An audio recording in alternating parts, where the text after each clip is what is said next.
How a romance novel saved the galaxy by Ariana de Relte. Chapter 47. Plo Koon 4. There was a subtle change in architecture as they approached the Kriz residence. It was still straight lines and airy spaces, but Plo could recognize the design of the true Mandalorians clan compounds start to appear in entrances and building layouts. Duke Kriz didn't keep them waiting long. He was a handsome man whose blonde hair was intertwined with gray and white streaks. He was also the first Mandalorian Plo had seen in the city wearing actual armor besides the Kriz clan guards, though it was a breastplate hidden under a cloak which only showed when the man moved. "Master Jedi, it's a pleasure to make your acquaintance. May I offer you some refreshments?" He was already motioning for a droid to fetch them.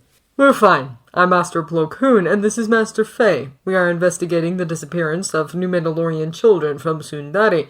Thank you for seeing us." The Duke nodded, no doubt already knowing why they were in the city. "It's no trouble. Children are our future." Plo found the sentiment extra refreshing after dealing with the new Mandalorians the past 2 days.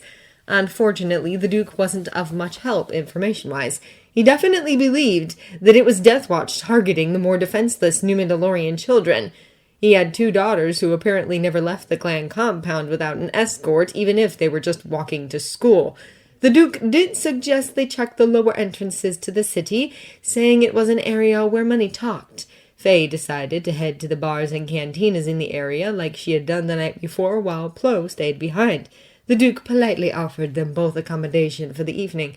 The Kriz compound, while not having an entire room for non-oxygen breathers, did have a sleeping pod with various gases that he could use. Plo had to admit that he found it easier to relax and think in the Kriz residence. There were other species present here instead of the strange sameness of the new Mandalorians. The compound had a lovely desert garden, which was filled with artfully arranged rocks and cacti. After jumping in the pod to eat dinner, Plo made his way there to meditate on their findings and ask the Force for leads. The Duke had also said they were welcome to speak to his daughters, though only the eldest attended the new Mandalorian school system, much to the Duke's dismay, though Plo couldn't tell if it was because of the danger of abduction or because it was a new Mandalorian school. It was too late in the day to track them down, but he and Faye would see them at breakfast. He became aware of scuffing on the rocks in front of him. He opened his eyes. Perched on one of the larger rocks nearby was a child, maybe 9 to 10 years old, with bright red hair. They were biting their tongue in concentration and obviously hadn't noticed that he had opened his eyes as they crept closer. "How may I help you, little one?" he asked. The child started, but then pretended they hadn't. "You're a Jedi, right? Boar said you were here and might talk to us." "Are you one of the Duke's daughters?" he asked. She nodded. "I'm Bo-Katan. Can I see your light sword?" she asked eagerly. "I'm afraid my lightsaber is as personal as a Mandalorian's armor." Her mouth was open in an O of understanding. "But I will happily demonstrate a kata for you." "Yes, please!" He ignited his lightsaber and strode over to a clear area of the garden before beginning one of the more complicated Shicho kata. "So it's just like using a Beskar?" she asked when he was done, looking distinctly unimpressed, much to Plo's amusement. "Beskar?" "Sword," she said. There is one major difference between swords and lightsabers. Do you know how much plasma weighs?" She stalled, clearly unwilling to admit she didn't know. "Would you like me to tell you?" he asked. She nodded. "Very well. It weighs nothing, therefore the entire blade of the lightsaber weighs nothing. If you've ever held a sword, you'll know they are heavy. Imagine if only the hilt weighed anything while the rest was just air. Would that be easier or harder to use, do you think?" She scrunched up her face in an adorable frown of concentration. "I think it would just be different," she said in the end. "That is an excellent deduction, young one." She glowed at the praise. "Now, do I have time to ask you some questions before you go to bed?"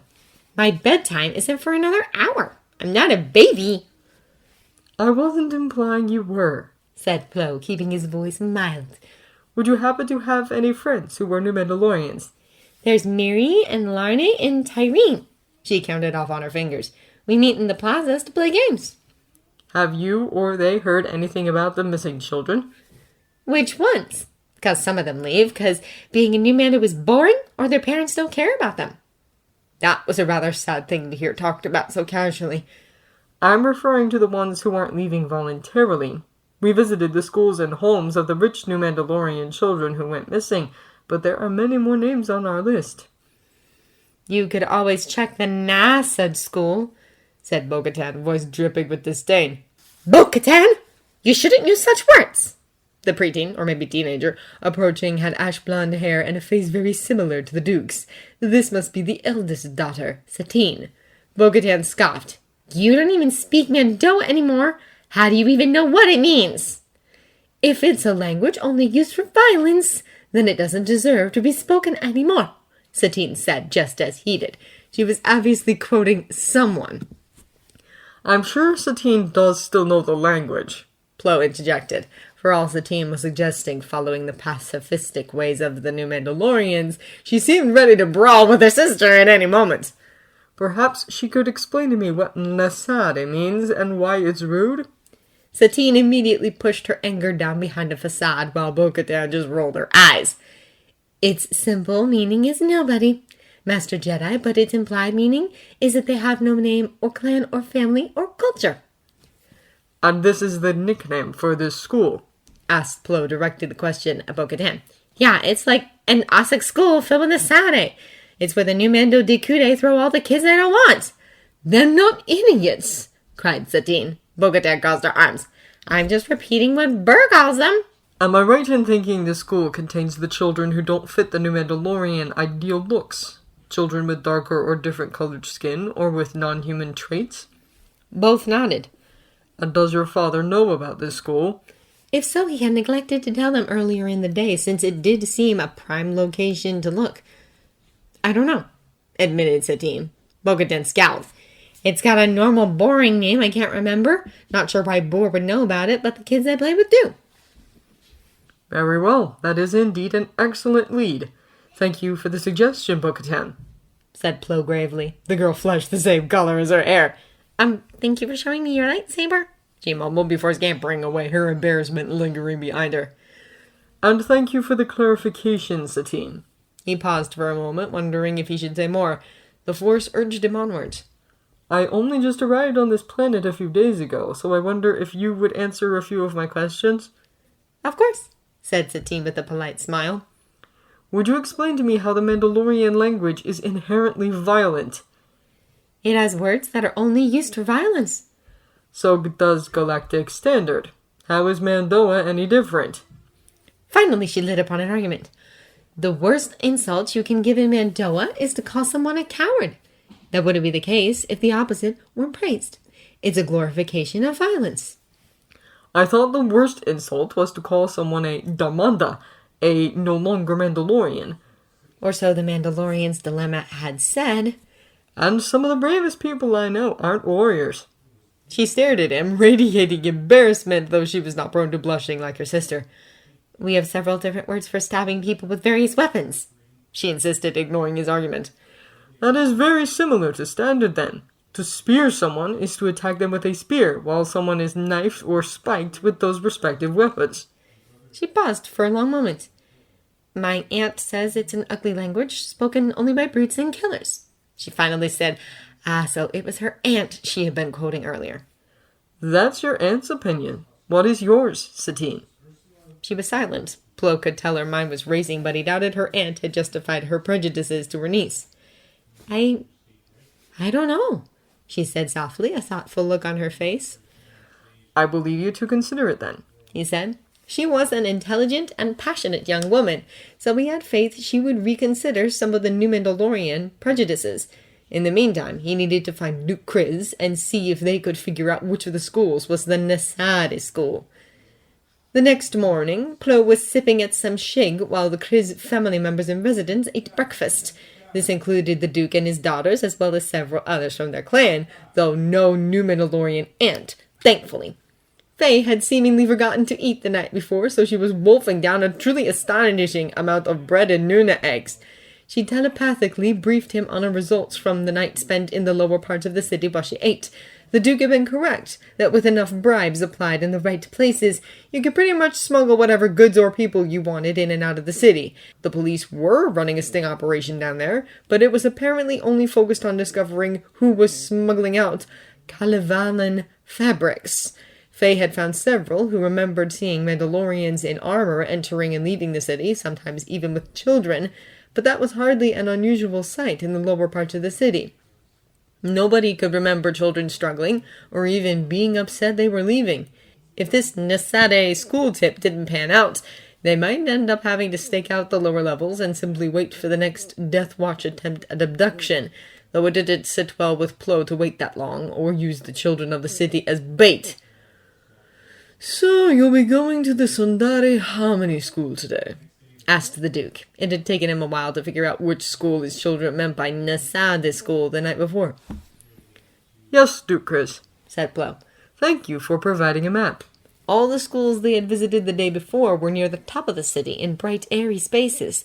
This single school was instead near the lower levels, far from the artificial sunlight of Sundari's dome. Maybe you should let them a speeder, Burr, said Satine. I've heard from my friends that it can be hard to find. Duke Chris didn't seem to have heard anything she said after the word boar. Bo-Katan had her mouth open, her half-chewed egg still visible. The Duke looked rather overcome with emotion.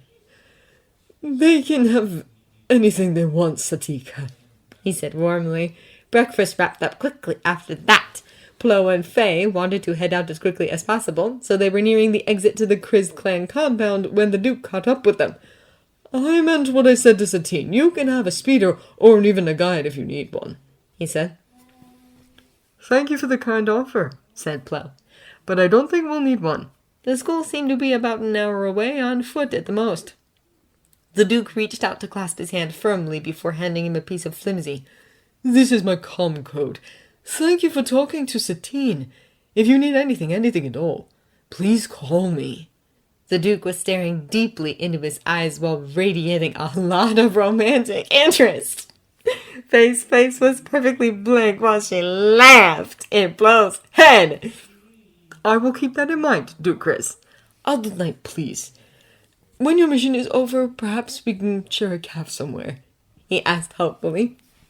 I shall let you know, said Plo diplomatically. This was an unusual situation for him. Most humanoids didn't find Keldors that attractive, though he had been told several times that his voice was very sexy. He had thought that would hold true for Mandalorians, despite their newfound interest in Jedi, by apparently talking Satine Kryze out of her boycott on Mandoa had been enough to pique the Duke's interest.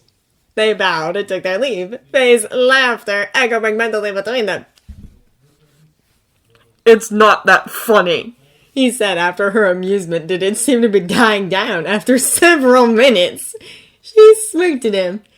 I just realized that you're so good with kids. The Mandalorians are going to be all over you. The Duke is just one of many who will fall to your charms. So long as it doesn't interfere with the mission, said Plo. He was rather doubtful of her conclusion, but he wouldn't rule it out, what with Duke Kriz's blatant attraction.